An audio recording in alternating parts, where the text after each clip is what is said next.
Bismillahirrahmanirrahim. Assalamualaikum warahmatullahi wabarakatuh.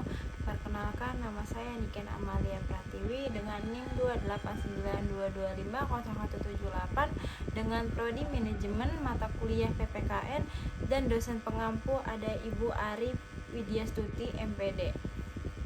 Baik, di sini saya akan menjelaskan menurut pendapat Anda terkait dengan pelaksanaan demokrasi yang ada di Indonesia. Yang pertama yaitu saya akan menjelaskan demokrasi parlementer atau liberal pada tahun 1945 hingga 1959. Demokrasi ini dilaksanakan pada masa berlakunya UUD 1945 periode pertama tahun 1945 sampai hingga 1949. Lalu dilanjutkan pada masa berlakunya Konstitusi Republik Indonesia Serikat atau UUD RIS 1949 dan UUDS 1950. Pada masa demokrasi parlementer, kehidupan politik dan pemerintahan itu tidak stabil. Dengan demikian, program pemerintah tidak bisa dijalankan dengan baik dan tidak bisa dilanjutin. Secara yuridis, demokrasi ini berakhir pada tanggal 5 Juli 1959 bersamaan dengan pemberlakuan kembali UUD 1945. Yang kedua ada demokrasi terpemimpin pada tahun 1959 hingga 1965.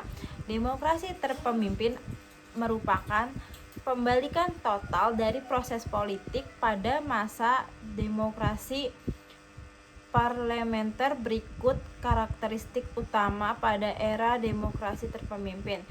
Yang pertama yaitu ada sistem kepartaian. Kacau adanya partai politik bukan untuk mempersiapkan diri dalam rangka mengisi jabatan politik di pemerintah, tetapi menjadi dalam penopang dari tarik rangka mengisi jabatan politik di pemerintahan, tetapi menjadi elemen penopang dari daya tarik ulur kekuatan antara lembaga politik dan lembaga kepresidenan, angkatan darat, dan Partai Komunis Indonesia.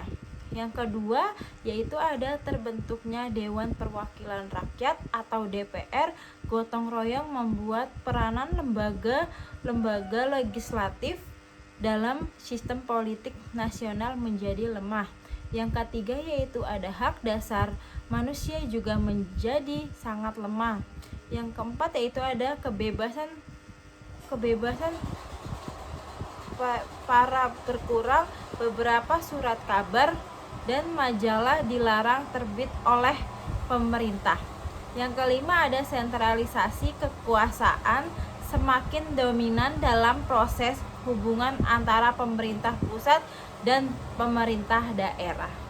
Yang ketiga ada demokrasi Pancasila pada era Orde Baru pada tahun 1965 hingga 1998.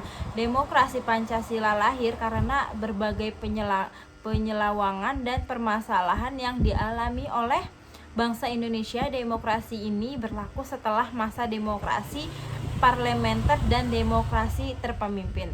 Maksud demokrasi Pancasila yaitu dalam menggunakan hak-hak demokrasi harus disertai rasa tanggung jawab kepada Tuhan Yang Maha Esa dan menjunjung tinggi nilai-nilai kemanusiaan. Selain itu, demokrasi Pancasila menjadi persatuan dan kesatuan bangsa, mengutamakan musyawarah serta harus dimanfaatkan untuk mewujudkan keadilan sosial. Namun dalam praktik demokrasi Pancasila tetap ada penyimpangan di dalamnya, seperti yang pertama yaitu ada penyelenggaraan pemilu yang secara tidak jujur. Yang kedua ada penegahan kebebasan berpolitik bagi pegawai negeri sipil. Yang terakhir ada kurangnya kebebasan mengembangkan pendapat. Yang keempat ada demokrasi Pancasila pada Orde Reformasi pada tahun 1998 hingga sekarang. Demokrasi yang dijalankan pada masa reformasi ini masih tetap demokrasi Pancasila, tetapi aturan pelaksanaannya berbeda. Terdapat 4 perubahan pelaksanaan demokrasi Pancasila dari masa Orde Baru ke reformasi. Berikut pelaksanaan demokrasi pada masa Orde Reformasi. Yang pertama itu ada satu pemilihan umum lebih demokratis, yang kedua ada partai politik lebih mandiri, yang ketiga ada lembaga demokrasi lebih berfungsi, yang keempat ada konsep trias politika atau pilar kekuasaan negara masing-masing bersifat otonom daerah. Selanjutnya soal kedua ada jelaskan hak dan kewajiban warga negara serta penegakan hukum yang ada di negara kita. Yang pertama ada hak dan kewajiban warga negara. 1. Wujud hubungan warga negara dengan negara. Wujud hubungan warga negara dan negara pada umumnya berupa peranan atau role. Yang kedua, hak dan kewajiban warga negara Indonesia. Hak kewajiban warga negara Indonesia tercantum dalam pasal 27 sampai dengan pasal 34 Undang-Undang Dasar 1945. Yang selanjutnya ada hak warga Indonesia. Yang pertama itu hak atas pekerjaan dan penghidupan yang layak, atau tiap warga negara berhak atas pekerjaan dan penghidupan yang layak bagi kemanusiaan, ada di pasal 27 ayat 2. Yang ketiga ada hak untuk hidup dan mempertahankan kehidupan. Setiap orang berhak untuk hidup serta berhak mempertahankan hidup dan kehidupannya, yaitu ada di pasal 28A. Yang keempat ada hak untuk membentuk keluarga dan melanjutkan keturunan melalui perkawinan yang sah, atau pasal 28B ayat 1. Yang kelima ada hak atas kelangsungan hidup. Setiap anak berhak atas kelangsungan hidup, tumbuh, dan berkembang. Yang keenam ada hak untuk mengembangkan diri dan melalui pemenuhan kebutuhan dasarnya, dan berhak mendapatkan pendidikan ilmu, pengetahuan, dan teknologi, seni, dan budaya.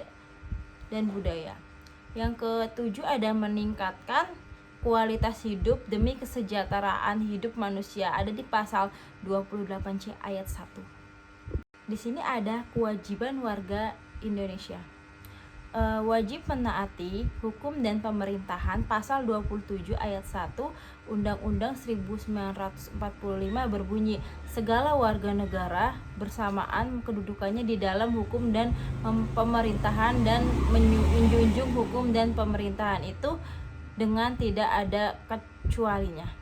Wajib ikut serta dalam upaya pembelaan negara.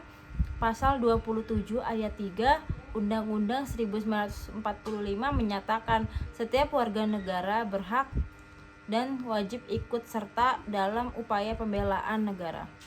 Setiap orang wajib menghormati hak asasi manusia orang lain.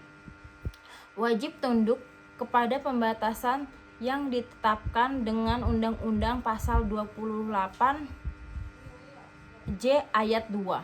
Dalam menjalankan hak dan kebebasannya, setiap orang wajib tunduk kepada pembatasan yang ditetapkan dengan undang-undang dengan maksud untuk menjamin pengakuan serta penghormatan atas hak kebebasan orang lain, dan untuk memenuhi tuntunan yang adil sesuai dengan pertimbangan moral, nilai-nilai agama, keamanan, dan ketertiban umum dalam suatu masyarakat demokratis.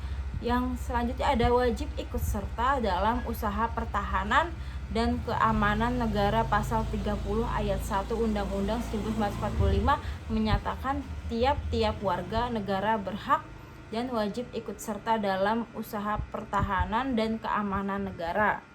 Itu saja yang dapat saya sampaikan, kurang lebihnya mohon maaf. Wassalamualaikum warahmatullahi wabarakatuh.